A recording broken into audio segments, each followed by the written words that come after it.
السلام علیکم، میں ہوں عبدالوہاب اور آپ دیکھ رہے ہیں میرا یوٹیوب چینل کلیری۔ تو جیسے کہ ہمارا ٹاپک چل رہا ہے خانہ کعبہ کی تعمیر کے بارے میں، تو پچھلی ویڈیو میں ہم نے بتایا تھا خانہ کعبہ کو حضرت ابراہیم علیہ السلام نے جب تعمیر کیا، تو اس کے بارے میں اب دو متضاد روایات آتی ہیں کہ حضرت ابراہیم علیہ السلام نے جب خانہ کعبہ کو تعمیر کیا تو یہ اندر سے گلائی لیے ہوئے تھا،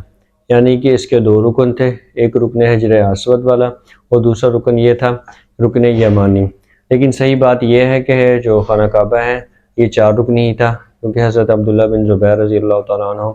کہ جب انہوں نے 64 ہجری میں خانہ کعبہ کو منہدم کر کے دوبارہ سے تعمیر کیا تو انہوں نے حضرت ابراہیم علیہ السلام کی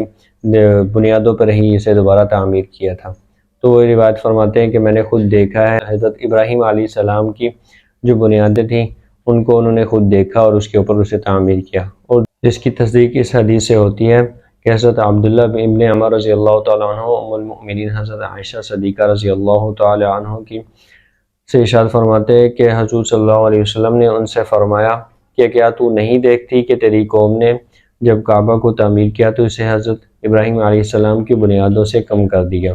تو حضرت عائشہ صدیقہ رضی اللہ تعالیٰ عنہ نے کہا کہ کیا آپ انہیں دوبارہ حضرت ابراہیم علیہ السلام کی بنیادوں پر نہیں لوٹا سکتے؟ تو آپ صلی اللہ علیہ وسلم نے کہا کہ اگر مجھے خوف نہ ہوتا کہ تیری قوم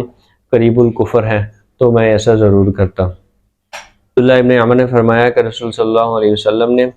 رکن یمانی اور رکن شامی سے استعلام سے رکنے کی اصل سبب یہی تھا کہ وہ حضرت ابراہیم علیہ السلام کی بنیادوں پر نہیں تھا۔